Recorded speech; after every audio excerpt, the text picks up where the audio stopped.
Bapa di sorga, kami sungguh bersyukur atas anugerah dan kebaikan-Mu. Hari ini Engkau mengumpulkan kami semua di atas dasar keyakinan yang kokoh akan Injil Yesus Kristus yang menyatukan setiap kami dari beragam suku, bahasa, berbagai budaya dalam keberagaman kami.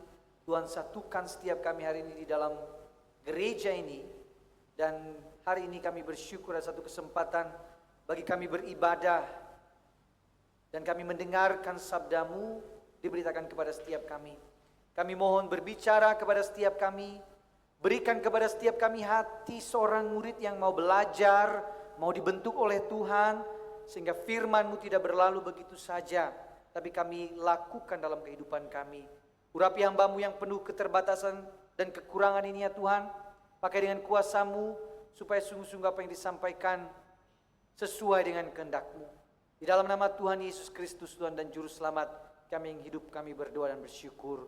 Amin. Shalom Bapak Ibu Saudara-saudari. Bersyukur hari ini kita bersama-sama bisa beribadah. Dan pertama-tama terima kasih atas kesempatan yang telah diberikan kepada saya untuk menyampaikan kebenaran firman Tuhan.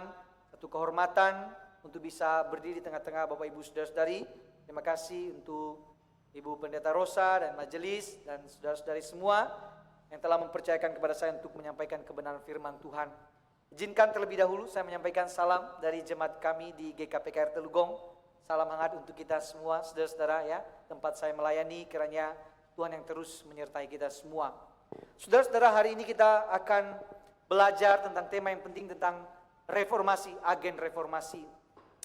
Saudara-saudara, ketika ditanya apakah kita mau terjadi reformasi di gereja kita, apakah kita mau terjadi pembaruan di gereja kita? Saya pikir serentak kita akan mengatakan iya. Betul Bapak Ibu? Ini setengah doang yang iya nih. Ini mau ada reformasi gak nih? Ada ya. Kita rindu gereja kita gak itu aja, gak gini-gini aja. Kita mau terjadi kebangunan rohani, kita mau terjadi kebangkitan rohani. Kita rindu jemaat-jemaat makin cinta Tuhan, makin mengalami apa yang disebut persekutuan orang kudus, kesatuan gereja, itu yang kita rindukan. Dan kalau sudah ada kerinduan itu kerinduan yang kudus. Dan waktu kita masuk dalam bulan Oktober, secara khusus 31 Oktober, hari reformasi gereja yang saudara-saudara, itu kita sedang mencicipi kembali, menghayati kembali apa artinya semangat kembali lagi kepada hal-hal yang paling mendasar. Nah saudara-saudara, salah satu dalam reformasi adalah siapa? Martin Luther, dan salah satu tokohnya, dan salah satu teks Alkitab yang mempertobatkan Martin Luther adalah hari ini yang kita baca. Roma 1 ayat 16 sampai 17. Dan luar biasa Tuhan pakai ayat ini untuk mempertobatkan Martin Luther yang sebelumnya saudara-saudara terus berusaha untuk membenarkan diri dengan perbuatan yang lebih baik, lebih kudus dengan usahanya sendiri. Tapi waktu dia baca ini, Injil kekuatan Allah, ternyata kita hanya dibenarkan oleh iman, itu menggetarkan dia dan mengubah cara berpikir dia tentang apa itu kekristenan. Dan hari ini kita sama-sama baca bagian ini. Saya rindu biar Roh Kudus berbicara kepada kita melalui kebenaran firman Tuhan. Mari buka Roma pasal 1 ayat 16 hingga ayat yang ke-17. Roma pasal 1 ayat 16 hingga ayatnya yang ke-17. Saya akan membacakan kepada kita saudara-saudara Roma pasal 1 ayat 16 sampai 17. Demikian firman Tuhan. Sebab aku tidak malu terhadap Injil, karena Injil ada kekuatan Allah yang menyelamatkan setiap orang yang percaya, pertama-tama orang Yahudi, tetapi juga orang Yunani. Sebab di dalamnya nyata kebenaran Allah yang bertolak dari iman dan memimpin kepada iman. Seperti ada tertulis, orang benar akan hidup oleh iman. Sedemikian jauh pembacaan firman Tuhan. Bapak Ibu saudara-saudari, coba perhatikan outline khotbah saya hari ini. Ada 3 hal yang akan kita bahas. Pertama, arah reformasi. Yang kedua, agen reformasi. Dan yang ketiga, awal reformasi. Nah, saya akan mulai dari yang bagian pertama adalah arah reformasi. Pertanyaan penuntunya adalah mau kemana? Kita ini pasti mau berubah. Tapi tanya dulu, mau berubah ke arah mana?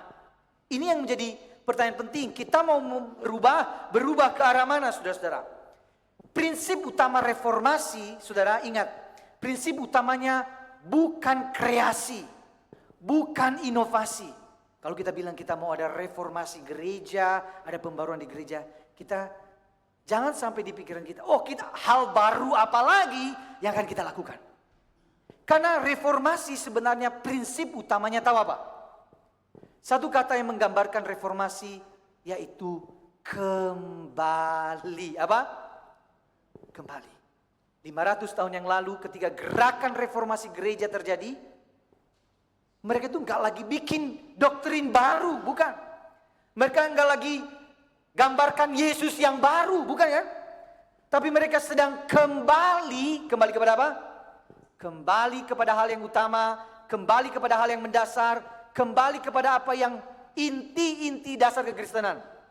Kembali kepada sola scriptura, Alkitab, otoritas kebenaran firman Allah satu-satunya.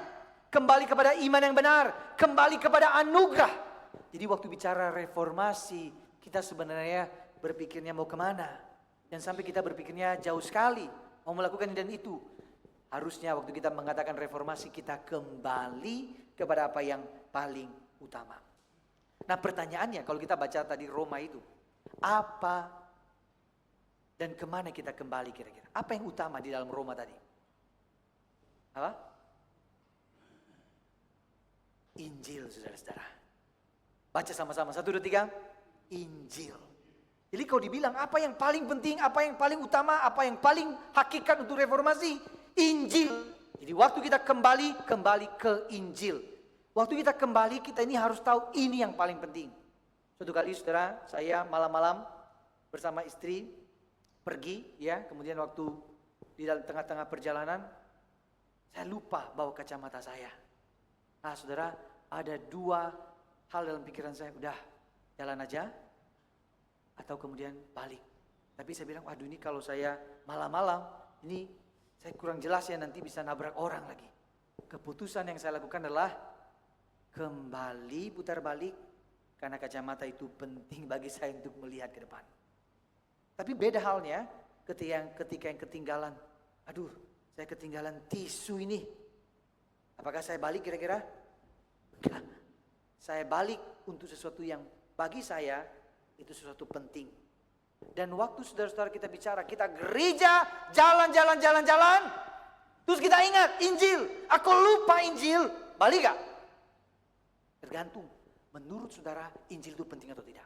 Menurut saudara Injil itu sesuatu yang utama atau tidak? Kalau kita bilang ini yang utama, ini yang prioritas, saya kembali, saya tidak mau berjalan tanpa kembali menghayati, merenungkan Injil.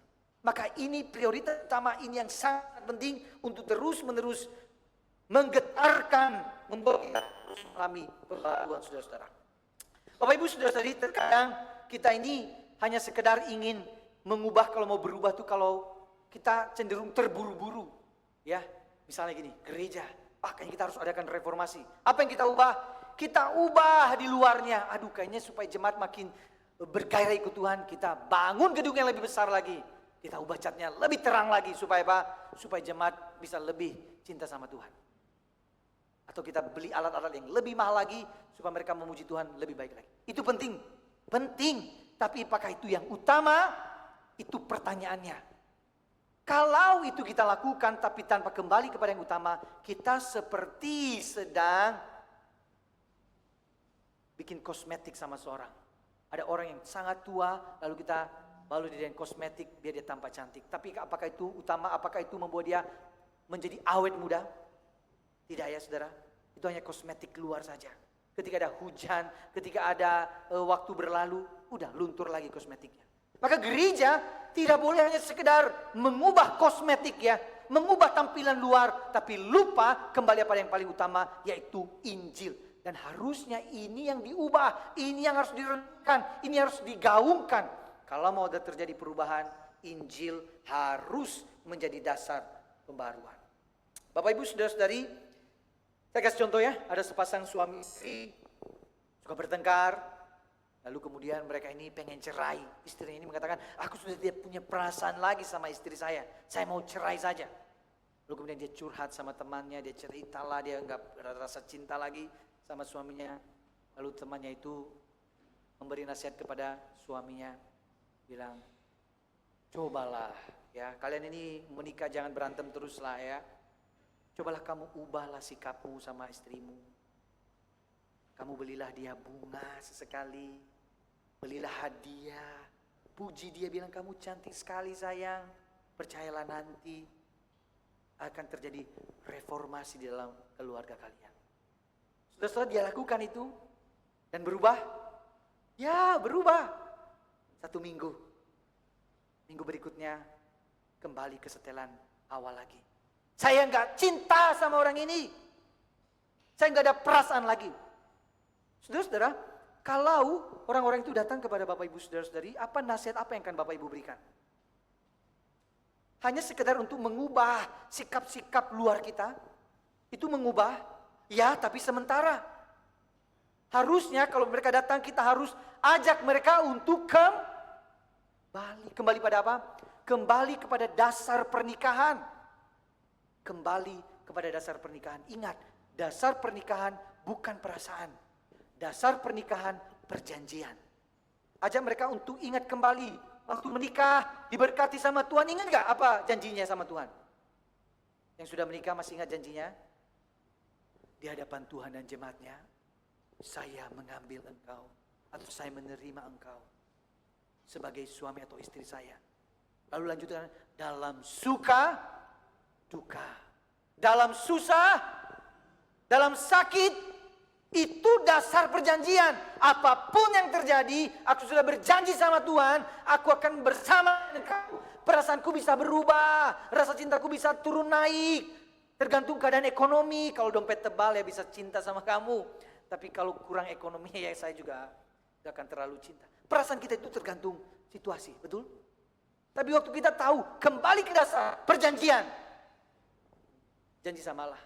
Tapi terlebih Allah berjanji menyertai keluarga kita. Kalau kita kembali ke dasar, saya percaya pasal mengalami reformasi itu proses demi proses. Karena tahu kembalinya mengubah tampilan luar, tapi mengubah apa yang ini. Nah saudara-saudara, waktu kita bicara reformasi gereja, balik kepada yang ini, Injil. Nah saya mau tanya Bapak Ibu ya, apa itu Injil? Coba kalau ditanya, kita sudah jadi Kristen bertahun-tahun. Lalu apa itu Injil? Firman Tuhan, ada lagi? Apa itu Injil? Esensi Injil apa? Hah? Ngomong aja. Apa? Kabar baik, betul. Itu esensi kalau didefinisi sebenarnya Injil itu kabar baik.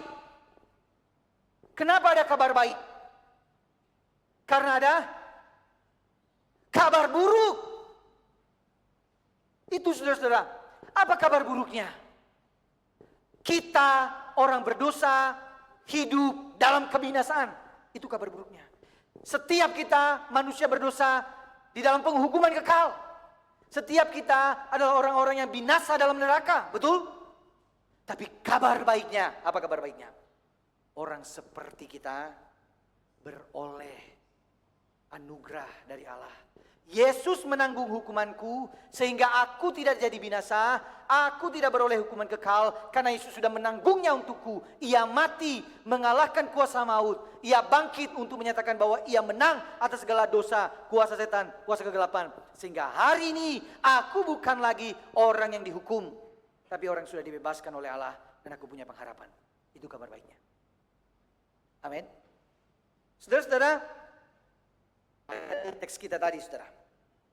Waktu kita bicara tentang Injil, Paulus mengatakan Injil itu kekuatan Allah.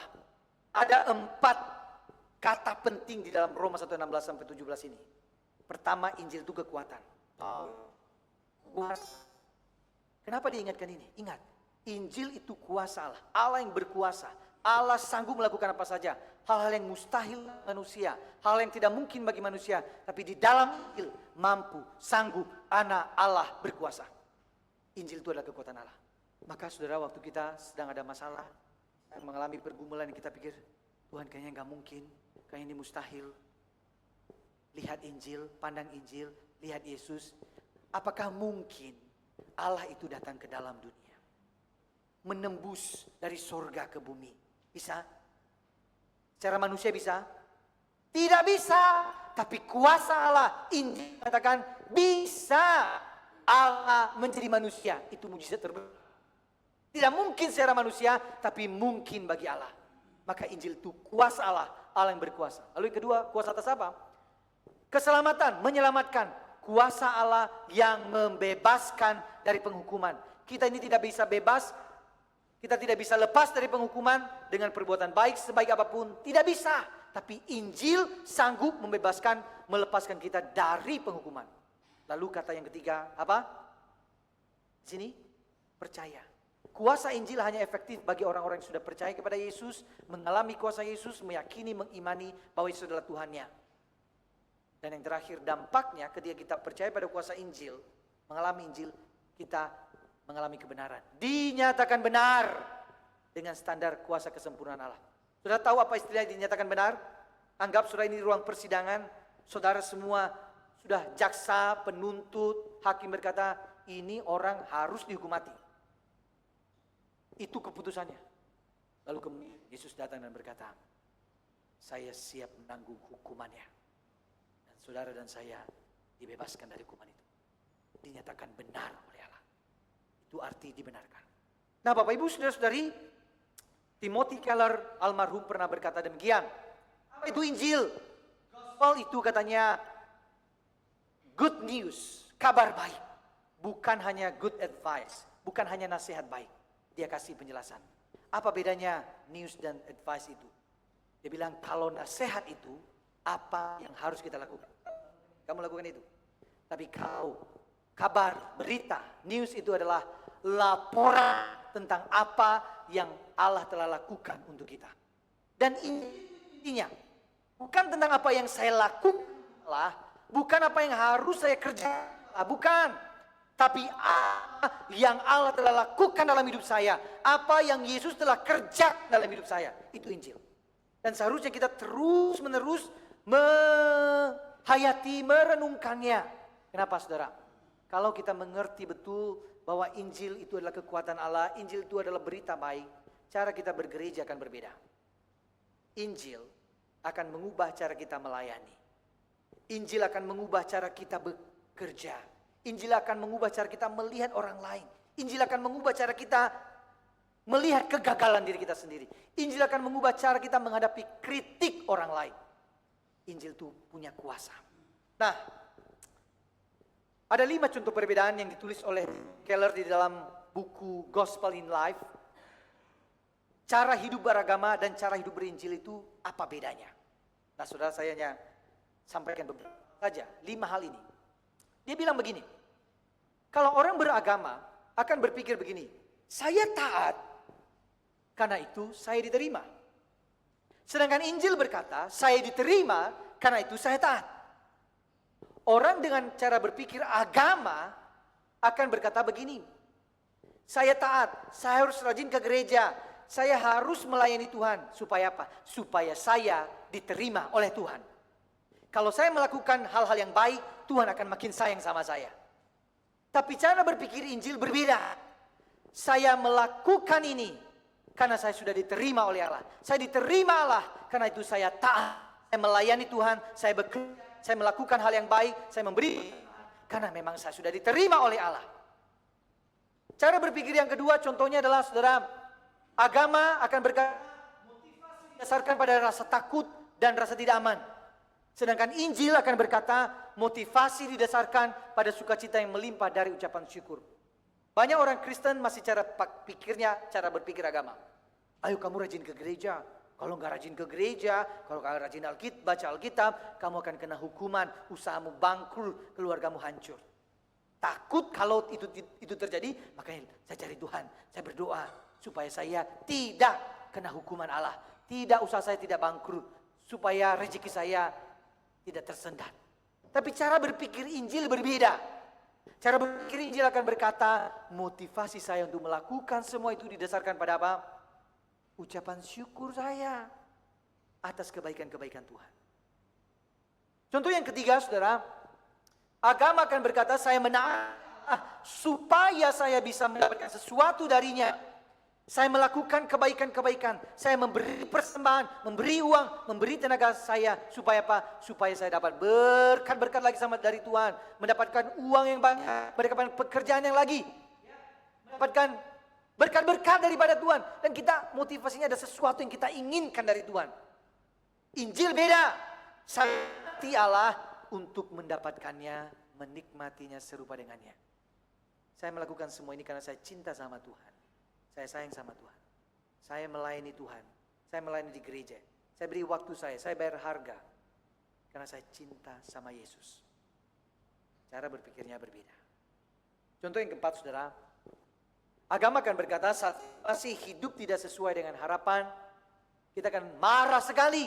Putus asa, kita berpikir harusnya kalau orang yang baik hidupnya nyaman dong. Usahanya lancar-lancar aja. Semuanya beres-beres aja dong.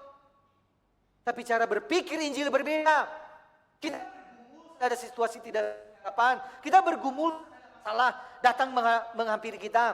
Tapi waktu ada masalah itu, kita sadar bahwa semua hukuman telah ditanggung oleh Yesus. Masalah terbesar diselesaikan oleh Yesus. Dan saya juga percaya Yesus sanggup menyelesaikan masalah saya ini. Dan saya juga percaya Allah sedang melatih saya di dalam masalah ini. Saya percaya Dia menyertai saya di dalam masalah ini. Contoh yang ketiga, yang terakhir. Kritik, saudara. Ya, kita tidak suka dikritik. Ada orang yang suka dikritik di sini? Tidak suka ya? Kayaknya nyakitin kita. Ada perbedaannya. Cara berpikir agama waktu dikritik, saudara, dia akan berkata begini.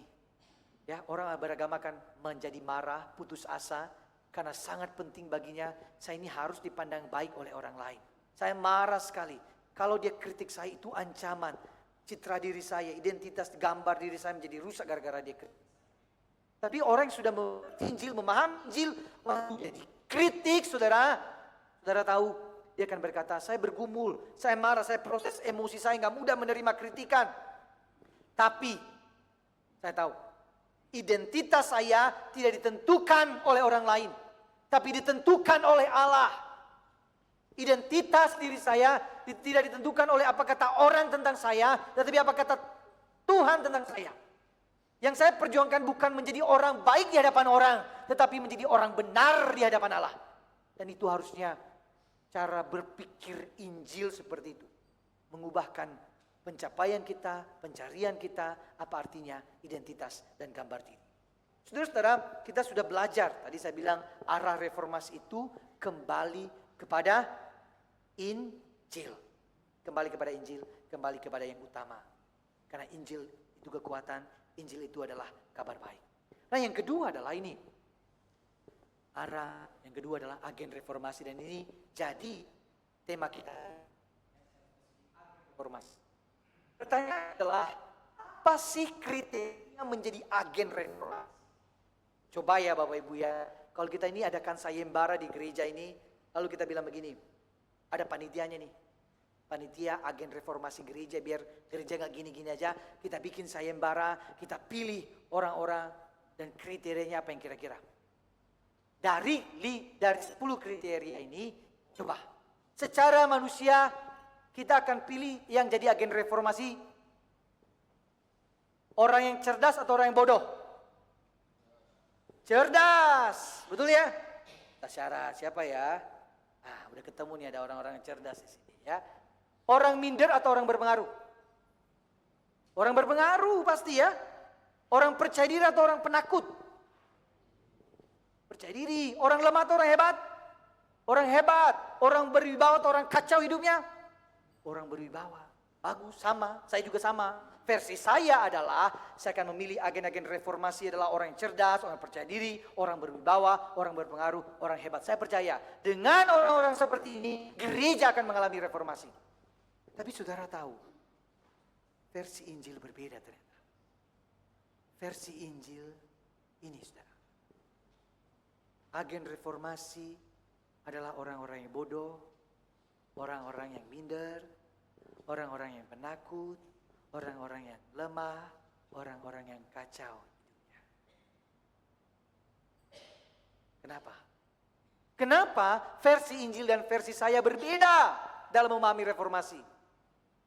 Saudara ingat apa yang Paulus katakan di bagian yang lain. Dia mengatakan, apa yang bodoh bagi dunia dipilih oleh Allah untuk mempermalukan mereka yang berhikmat. Apa yang lemah bagi dunia dipilih oleh Allah untuk mempermalukan apa yang kuat. Apa yang dipandang hina, apa yang dipandang tidak berarti, dipilih Allah untuk mempermalukan apa yang berarti. Dan Paulus mengatakan, kalau mau bermegah, bermegah itu di dalam Tuhan. Apa maksudnya?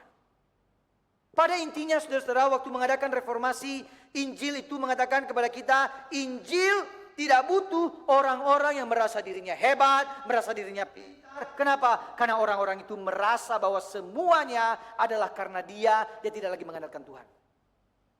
Orang yang dibutuhkan oleh Injil adalah orang-orang yang mengatakan, aku tidak bisa tanpa Tuhan.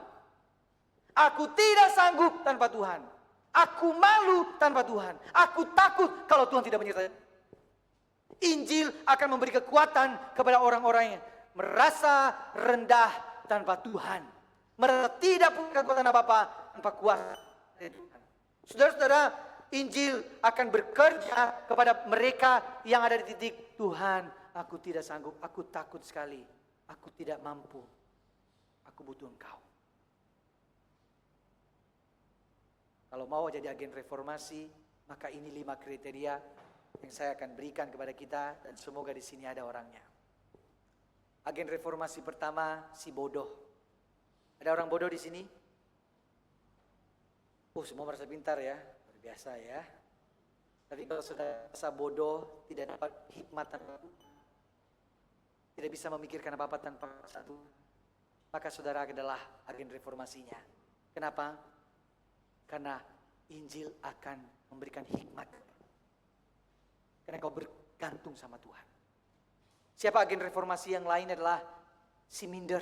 Ada orang minder di sini, merasa tidak punya karunia apa-apa, merasa nggak bisa memimpin, merasa nggak punya pengaruh, merasa banyak kekurangannya. Ada? Kalau ada, bersyukur karena Tuhan mau pakai saudara menjadi reformasi karena akan beroleh keyakinan dari Injil. Apakah di sini ada si penakut, takut, merasa diri tidak mampu, merasa tidak punya wibawa, tidak punya pengaruh? Nggak apa-apa, karena kuasa Injil akan memberikan keberanian kepada saudara untuk melakukan sesuatu untuk pekerjaannya. Siapa lagi yang dibutuhkan? Si kacau, merasa dirinya kotor, merasa dirinya tidak mampu, ada hal yang bisa diandalkan dalam dirinya. Bersyukur si kacau ini dipakai oleh Tuhan untuk menjadi agen reformasi. Karena si kacau ini akan dipulihkan oleh Injil. Yang terakhir, siapa? Si lemah. Orang lemah.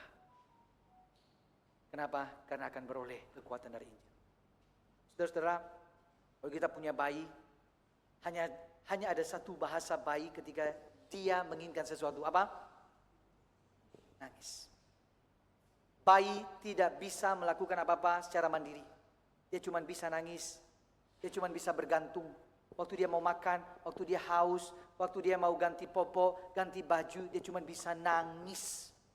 Dia bergantung penuh kepada Tuhan, kepada orang tuanya. Dan seperti itulah kita seharusnya. Orang yang mau jadi agen reformasi sama seperti bayi lemah, tidak bisa mandiri tanpa Tuhan. Dia betul-betul hanya bergantung penuh kepada Tuhan. Bahasanya sama Tuhan, nangis sama Tuhan. Tuhan, aku tidak mampu, aku tidak sanggup dengan kekuatan saya. Saya butuh Engkau dalam hidup saya. Orang yang lemah tanpa Tuhan. Dan itulah agen reformasi. Saudara, bagus juga ya, bikin flyernya, dicari agen reformasi. Kriteria, bodoh, lemah, tak berdaya. Apalagi saudara-saudara ya. Ada yang mau gak kira-kira? Hah? Penakut, pemalu, minder, ada yang mau? Wah, jangan-jangan kita kalau nggak mau, kita merasa udah hebat semua ya, jangan-jangan. Tapi saudara, Tuhan mau orang-orang yang nangis di hadapan Dia. Orang-orang yang mencari Dia. Orang-orang yang berlutut di hadapan Dia. Karena gereja tidak boleh dipimpin oleh orang-orang yang merasa dirinya hebat. Tuhan, cuma Tuhan yang hebat. Kita bergantung sama Tuhan. Saudara-saudara, kita bicara arah reformasi. arah reformasi itu kembali kepada Injil. Agen reformasi itu harus dikuasai oleh Injil. Dan yang ketiga, saudara, awal reformasi, pertanyaannya mulai dari mana? Mulai dari mana? Istri, saudara, dia punya suami, ya menurut dia ini suaminya gak bertanggung jawab begitu. Jadi si suaminya ini tiap hari diomelin terus sama istri. Gara-gara dia kurang bertanggung jawab menjalankan perannya sebagai suami. Nah saudara, suatu kali ya, si suami ini sadar, saudara. Lalu kemudian si suaminya ini ngomong begini sama istrinya, "Mama, saya sadar saya perlu berubah. Dan mulai hari ini saya akan menjadi pribadi yang lebih baik lagi." Saudara, istrinya senang sekali. Dia bilang, "Puji Tuhan, Pak. Saya senang sekali. Saya sudah berdoa ini bertahun-tahun supaya Papa berubah. Supaya Papa menjadi lebih baik lagi." Lalu dia tanya, "Papa, mulai perubahannya dari mana?" Lalu si suami itu mengatakan, "Mulai dari Mama lebih dulu. Coba Mama lebih baik. Coba Mama gak usah cerewet. Coba Mama gak usah banyak komplain. Coba Mama lebih sayang sama Papa. Percaya kalau Mama mulai dari Mama, Papa akan nyusul berubah." Ibu-ibu, saya mau tanya yang sudah menikah, kalau punya suami kayak gitu mau diapain? Hah? Apa? Diapain? Apa? Diapain? Hah? Dibuang ke laut. Aduh, ngeri kali ya. Hati-hati ya bapak-bapak ya. Nih ibu-ibu udah mulai ini garang ya. Saran saya, kalau ada seperti itu, diinjili. Injil, kenapa? Karena Injil itu harus mulai saya. Kita ini kadang pengen ada perubahan, tapi mulainya dari mana? Dari orang lain dulu. Kamu yang berubah dulu, baru saya berubah. Tapi percayalah, reformasi mulai dari mana? Mulai dari saya. Bilang kiri kanannya, mulai dari saya. 1, 2, 3. Nah, kalau mulai dari saya nggak akan nuntut. Mulai dari pendetanya dong, mulai dari para penginjilnya, mulai dari majelisnya. Ya, ada porsinya masing-masing. Tapi mau adain reformasi gereja, mulai dari saya. Itu paling penting. Saya berubah, saya mengalami kuasa Injil. Nah, saudara-saudara, saya mulai dari saya ya. Ketika Injil menguras. Saudara, yang namanya pelayanan, itu karena kita berhubungan dengan orang kadang-kadang ini ya. Kadang-kadang kita jadi sakit hati, benar gak? Kita kecewa, karena bersinggungan sama orang-orang berdosa sih ya. Bukan malaikat semua, benar gak? Coba malaikat semua. Ya, kita mungkin gak di gereja lagi ya, setelah kita udah di surga ya. Tapi masalahnya sama orang berdosa. Saya orang berdosa, yang lain orang berdosa. Nah saudara, satu kali ya dalam perjalanan pelayanan saya tuh merenung banyak ya. Lalu sampai di titik saudara, saya mengalami banyak masa saya tertekan sekali. Saya merasa stres ketika saya disalah mengerti oleh orang lain. Saya kadang merasa kecewa ketika saya diremehkan oleh orang lain. Saya merasa sangat stres sekali ketika apa yang saya harapkan tidak sesuai realitas. Kita udah coba lakukan ini, lakukan itu, tapi kok gak berubah-berubah ya orangnya gitu ya. Gitu-gitu aja. Saudara, kadang-kadang tertekan sekali hidup saya, saudara-saudara. Bapak Ibu saudara-saudari, ketika saya mengalami itu, saya merasa bahwa kadang-kadang ada rasa ingin menyerah di dalam pelayanan. Ada rasa ingin, udah kayaknya gak usah terlalu semangat. Nanti jadinya malah kita disakitin sama orang. Tapi saudara-saudara, pengalaman-pengalaman ya, makin mengerti apa arti Injil itu kekuatan Allah sebenarnya. Saya makin mengerti ketika saya ingin menyerah, ketika saya lemah, Injil memberi kekuatan kepada saya, Injil memberikan semangat kepada saya. Tapi di sisi yang lain, Injil mengoreksi hati saya ketika hati saya bergeser, ketika hati saya salah arah. Injil mempertobatkan saya. Injil mengikis keakuan yang masih bercokol dalam diri saya. Pas saya renungkan Injil, hayati Injil, oh Tuhan, Saya ini adalah hamba Tuhan yang berdosa sekali. Masih ada keegoisan sekali dalam diri saya. Dan saya perlu bertobat. Saya butuh anugerah pengampunan dari Tuhan. Ketika saya merenungkan Injil, menghayati arti kasih karunia Allah itu, perlahan apa yang dikikis? Kesombonganku, saudara-saudara. Saya jujur sama Tuhan, Tuhan kayaknya masih banyak deh. Terselip kesombongan-kesombongan di selip-selip hatiku ini gitu. Saya merasa diriku ini bisa, diriku ini hebat. Ampuni aku. Dan saya bertobat lagi. Saudara-saudara, ketika saya mulai merasa bahwa pelayanan ini harus sesuai dengan kehendak saya, Tuhan tegur saya. Gereja bukan milikmu. Hai pendeta, hai Yunus, gereja ini bukan milikmu. Itu telepon dari Tuhan tuh kayaknya. Saudara-saudara, bukan milikmu. Milik siapa? Gereja milik Allah. Dikerjakan, diarahkan sesuai kehendak Allah. Maka saya harus betul-betul bergumul, mencari pimpinannya, mencari kehendaknya, supaya saya memimpin gereja sesuai dengan kehendak Allah. Maka perlahan Injil itu akan membongkar, menguliti kita, saudara. Kita orang berdosa, kita butuh bertobat, dan bertobat setiap hari. Saudara-saudara, kiranya kuasa Injil yang sama juga bukan hanya di pikiran kita. Kalau ditanya apa itu Injil, jangan cuma kita jawab secara kognisi doktrinal. Tapi kita akan mengatakan Injil itu kuasa yang sudah mengubah hidup. Dan Injil yang sama mengubah hidup jemaat-jemaat. Saudara, terakhir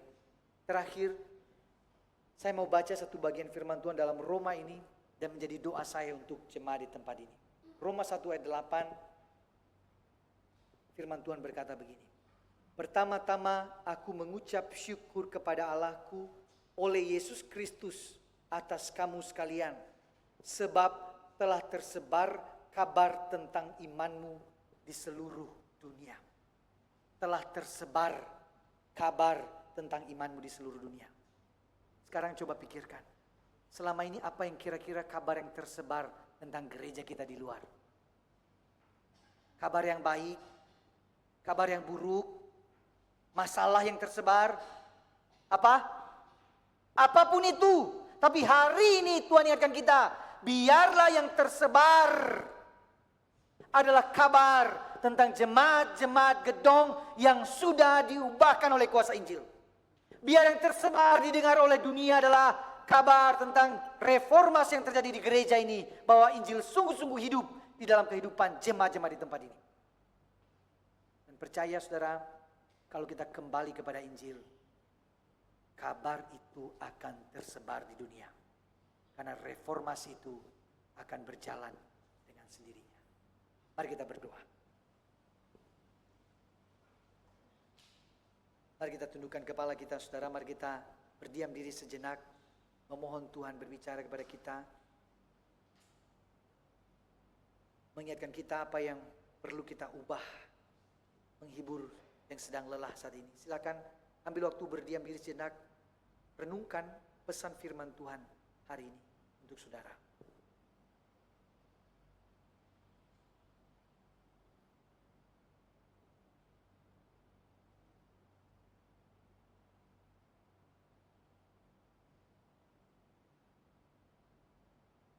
Bapa di sorga, terima kasih kebenaran firman Tuhan telah diuraikan, diberitakan kepada setiap kami. Tolong kami Tuhan. Kami tidak sanggup dengan kekuatan kami. Kami butuh Tuhan. Kami ingin berubah.